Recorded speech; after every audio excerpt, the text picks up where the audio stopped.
about 1,000 batches each. Again. Hey guys, and welcome to another devlog video. First of all, I want to say thank you to all those who subscribed, because we made it to 500 subs, 600 almost, in fact. I'm almost starting to believe this can actually turn into something here. I'm kidding, everyone knows this channel is a sensation in the making. Anyway, for the past few weeks I've been working on a lot of stuff, the first thing being physics. So normally if someone would ask me whether they should go with a off-the-shelf physics engine like PhysX or Bullet or something, or write physics themselves, I would almost always recommend them just using an off-the-shelf engine. But in this case I actually ended up doing the opposite and writing my own physics, for a couple of good reasons. Perhaps the most important reason was the voxel terrain itself. If I were to use PhysX, for example, I've never really used Bullet, so I can't comment on that, but I assume it's quite similar. That would mean that I would have to cook a triangle mesh for each batch of 16 by 16 by 16 voxels. By the way, for those that don't know, the term cooking refers to like doing a bunch of pre-processing on the mesh. Like I imagine PhysX generates some spatial data structure, like some kind of tree or whatever, to allow for faster access. But anyway, that cooking process actually takes up a lot of time. And given that there are about 30 chunks loaded at any given time, each of which consists of about 1,000 batches each, that would mean I would have to cook 30,000 batches and keep them in memory. Like, that's insane. I frankly don't even want to know how much memory that would take.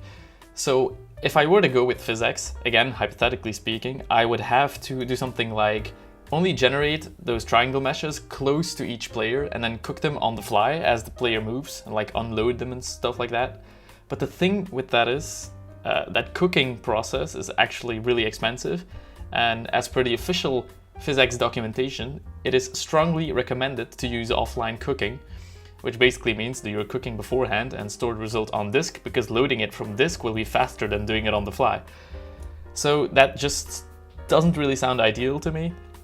I mean, I could store it on disk, and apart from blowing up the size of my already huge world save files, that would work. If it weren't for the fact that my terrain is dynamically adjustable, like the player can change it, destroy it, shape it, and stuff like that.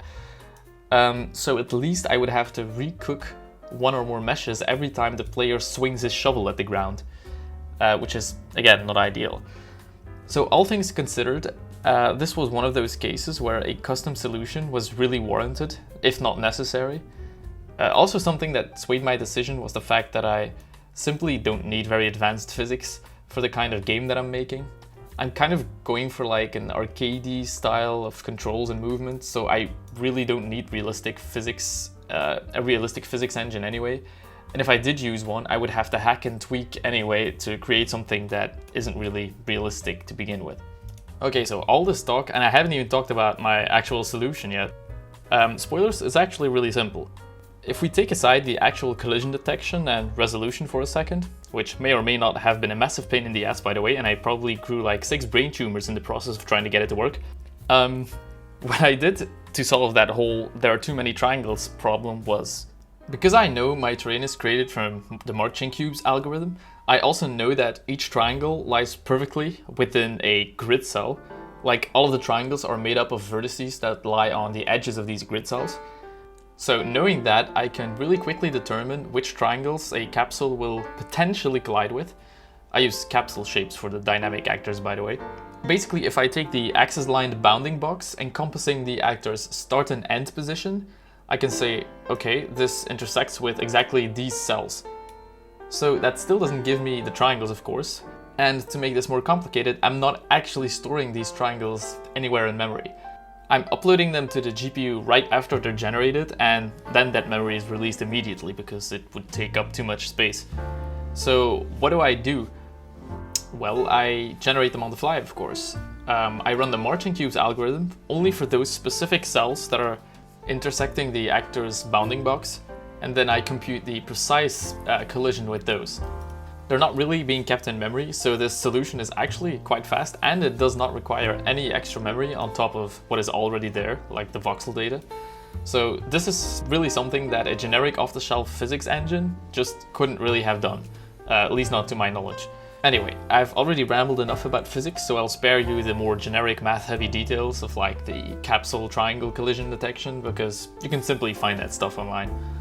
Once I got all of this stuff working, I finally set out to create some kind of player entity, so I could finally actually walk around in the world. I figured it was about time to put that in. At first, I was just going to use a plain box as a temporary player model, but then I thought, that's a bit boring. Let's put a bow tie and eyes on it, and also a hat. So now we have that. Great. Anyway, on to the next topic, entity propagation. So what I mean by entity propagation is basically the server telling all the clients what entities they should create and display and when they should stop displaying those entities. Basically every entity has a list of interested players. If a player goes within a certain radius of an entity, it gets added to the list, and if the player goes too far away, it gets removed from the list. When a player is added to the interest list of an entity, a create message is sent for that entity to that player, and respectively when it's removed, a destroy message is sent.